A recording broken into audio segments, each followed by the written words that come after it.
আজ আমি তোমাদের সাথে শেয়ার করব একটা স্টোরি, যেটা কিনা আমার এই মাটির থালা পেন্টিংটার সাথে কানেক্টেড। হ্যাঁ, তোমরা ভাবছো যে কী গল্প শোনাবো। আসলে এই যে মাটির থালাটা, এটা আমি মধুবনী পেন্টিংয়ের মাধ্যমে কমপ্লিট করেছি। আমি জানি আমি কারেক্ট নই, মানে অতটাও সুন্দর আঁকতে পারি না, বাট আমি চেষ্টা করেছি আমার বেস্ট দেওয়ার। আমি আজকে তোমাদের সাথে কিছু কথা শেয়ার করতে চাই, যেগুলো কিনা আমি একটু আধটু জানি। আসলে এই মধুবনী চিত্রকলা আমাদের ভারতীয় চিত্রকলার একটি অন্যতম নিদর্শন। মধুবনী চিত্রকলা আজকাল সবাই দেখে যে অনেক প্রচলিত, এমনকি বোলপুর যখন আমরা ঘুরতে যাই, ওখানে যে ছোড়াছড়ি হাট আছে সেখানে অনেক এরকম জিনিস পাওয়া যায় যার ওপরে মধুবনী চিত্রকলা আঁকা থাকে। কিন্তু তোমরা কি জানো যে এটা কোথায় প্রথম আবিষ্কৃত হয়েছিল? এটি 1934 সালে বিহারের মধুবনী জেলার মিথিলা অঞ্চলে ব্রিটিশ উপনিষদ কর্মকর্তা, যার নাম ছিল উইলিয়াম জি আর্চার, তিনি এই মধুবনী চিত্রকলা আবিষ্কার করেছিল। কিন্তু উনি যদিও এই পেন্টিংকে দেখে মুগ্ধ হয়েছিল ওখানকার যে বাড়িগুলো ছিল সে বাড়িগুলোর দেওয়ালে। আগেকার দিনে ওইখানকার লোকেরা বাড়ির দেওয়ালগুলোতে এই চিত্রগুলোকে অঙ্কন করত, যেগুলো কিনা খুবই সুন্দর। আর তারা সেই চিত্রকলার মাধ্যমে তাদের নিজেদের যে জীবনযাপন বা প্রাকৃতিক কথা, এমনকি হিন্দু যে গ্রন্থ মানে দেবদেবীর কথা, সেই জিনিসগুলো ফুটিয়ে তোলার চেষ্টা করত। এমনকি আমাদের হিন্দু মহাকাব্য রামায়ণেও এর উল্লেখ আছে। যখন মা সীতার বিবাহ হয়েছিল সেই সময় রাজা জনক তার চিত্রকারদের বলেছিলেন মধুবনী চিত্র আঁকার জন্য। আমি যদিও এত কিছু জানতাম না, এই আর্টটা আমাকে এতটাই আকৃষ্ট করেছে যার জন্য আমিও রিসার্চ করলাম যে দেখি অ্যাকচুয়ালি এই জিনিসটা কী। আর আগে যখন এই মধুবনী চিত্রকলাগুলো আঁকা হতো সেটা বেশিরভাগই মাটির দেওয়ালে বা মাটির যে ঘর অন্যান্য সামগ্রী তার উপর আঁকা হতো। কিন্তু এখন ধীরে ধীরে কী হয়েছে, সেটা কাগজ আর কাপড়ের ওপর চলে এসছে, যেটা কিনা আমরা সবাই দেখি। আজকাল সবাই মার্কেটে অনেক ধরনের জিনিস কেনে, ঘর সাজানোর সামগ্রী হোক বা কাপড় জামাই হোক, তার মধ্যে এই মধুবনী চিত্র আর্টের উল্লেখ থাকে। মিথিলা অঞ্চলের লোকেরা আগে এই চিত্রকলার মাধ্যমে তাদের মনোভাবনা প্রকাশ করতেন, এবং ধীরে ধীরে এখন কি হয়েছে, সেই শিল্পটা অনুরাগী, যারা শিল্প অনুরাগী মানুষ তাদেরকে যথেষ্ট আকৃষ্ট করে, এবং তারপরে তারা এই জিনিসটাকে নিয়ে আরও চর্চা শুরু করে। এরপর থেকেই ধীরে ধীরে এই চিত্র মাটির দেওয়াল থেকে আমরা অন্যান্য জায়গাতে দেখতে পারি। আর এছাড়াও প্রাকৃতিক যে অন্যান্য জিনিস, যেরকম সূর্য, চাঁদ, এমনকি প্রকৃতির গাছপালা, মাছ, যেরকম আমি এইখানে মাছটা ইউজ করেছি, তো এরকম আরও অনেক জিনিস আছে যেই জিনিসগুলো দিয়ে এই মধুবনী পেন্টিংগুলো করা হয়।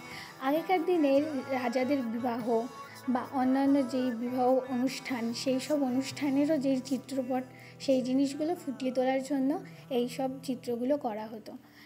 আর এখন আমরা এই জিনিসগুলো ঘর সাজানো সামগ্রী হিসাবে ব্যবহার করি, বা অনেকে আছে যারা এইগুলোকে অনেক ইম্পর্টেন্স দেয়। আগে যে মধুবনী চিত্রগুলি আঁকা হতো সেই চিত্রগুলিতে আমাদের হিন্দু অনেক দেবদেবীদের ছবি আঁকা হতো, সেগুলো কিন্তু আমরা অনেকেই দেখতে পারি। এমনকি এখনও যারা মধুবনী চিত্রকলা নিয়ে মানে অল টাইম চর্চা করে, তারাও কিন্তু সেই সব টপিকগুলো নিয়ে মানে আঁকাগুলো তৈরি হয় বা সেই সব টপিকগুলো নিয়েই আঁকে।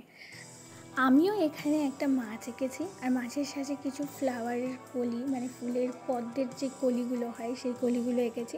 আর সাইডে যে ব্যাকগ্রাউন্ডটা আছে সেখানে আমি ইয়েলো কালারের অ্যাক্রিলিক পেন্ট ইউজ করেছি, আর তার উপরে হোয়াইট কালার অ্যাক্রিলিক পেন্ট দিয়ে জাস্ট দাগ দাগ করে সোজা সোজা দাগ কেটেছি। কিন্তু দেখো কি সুন্দর দেখতে লাগছে। আসলে এটাই হচ্ছে মধুবনী আর্টের একটা স্পেশালিটি, যেটা দেখলেই মানুষের চোখ আর মন দুটোকেই মুগ্ধ করে। আগেকার দিনে এই মধুবনী চিত্রগুলো আঁকার জন্য হলুদ, পরাগ, এমনকি কাঁচা হলুদ, এমনকি নানান রকমের ফুল, চন্দন, গাছের পাতা, এই সব জিনিসগুলো ইউজ হতো। কিন্তু এখন তো আমরা অনেক ধরনের কলম, মানে কলম মিন্স কালি, অ্যাক্রিলিক পেন্ট, এই সব জিনিসগুলো ব্যবহার করছি না। এই জিনিসগুলো তৈরি করার জন্য, কিন্তু আগের জিনিসগুলো কিন্তু একদম আলাদা ছিল। এমনকি আগের যে আঁকাগুলো হতো সেইগুলোকে সংরক্ষণ করার জন্য মাটির মধ্যে গোবর মিশিয়ে সেটার প্রলেপ দেওয়া হতো আঁকাগুলির ওপরে, যাতে সেইগুলো সংরক্ষিত থাকে। কেননা আগে আঁকাগুলি মাটির ওপরেই করা হতো, কিন্তু এখনকার যে আঁকাগুলো আমরা করি বা সবাই যেগুলো করে সেগুলো কিন্তু পেন বা অ্যাক্রিলিক পেন্ট এইসব দিয়ে ইউজ হয়। এমনকি বিহারের মিথিলা অঞ্চলের লোকজীবন এবং ঐতিহাসিক জনপ্রিয়তার জন্য এই চিত্রকলার বিশেষ অবদান রয়েছে। কারণ এই চিত্রকলার মাধ্যমে ওখানকার যে মানুষরা ছিলেন তারা নিজেদের জীবনযাপন ও বাকি যে ঐতিহাসিক জিনিসপত্র সেইগুলোকে ফুটিয়ে তুলতেন, আর যার মাধ্যমে আমরা এখন দিনে এসে আমরা জানতে পারি যে আগেকার জিনিসগুলো কীরকম ছিল।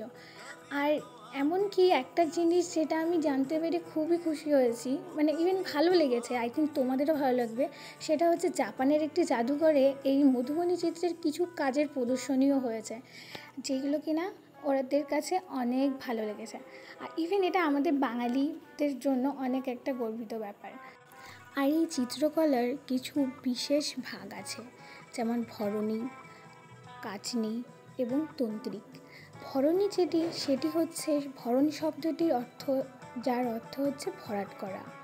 আর কাচনি এই শৈলীটি কায়স্থ সম্প্রদায় এবং একটি মূলত বিস্তারিত রেখাচিত্র ব্যবহার করে। আর তন্ত্রিক এটি হচ্ছে হিন্দু ধর্মের ধর্মীয় এবং ঐতিহ্যবাহী পাঠ্যগুলি চিত্রিত করার জন্য পরিচিত। এটার নানান রকম ভাগ আছে, যেটা কিনা তোমাদেরকে আমি বললাম। আর এই চিত্রপটগুলি নানান রকম শিল্পী, যেরকম জগদীশচন্দ্র ঝা, সীতা দেবী এবং ব্রহ্মানন্দ দেবীর মতো শিল্পীরাও এই শিল্পটির মূলধারার আনতে সাহায্য করেছেন, এর মাধ্যমে যাতে লোকেরা এই শিল্পকলার মাধ্যমে জানতে পারে। এরাও এই জিনিসগুলো নিয়ে অনেক চর্চা করেছে। তো এটা আমার কমপ্লিট হয়ে গেছে। তোমরা আমাকে অবশ্যই জানিও যে এটা কেমন হয়েছে, এমনকি আমি যে তোমাদের গল্পটা শোনালাম সেই গল্পটা তোমাদের কেমন লাগলো সেটাও জানিও। দেখা হচ্ছে নেক্সট ভিডিওতে। Thank you for watching.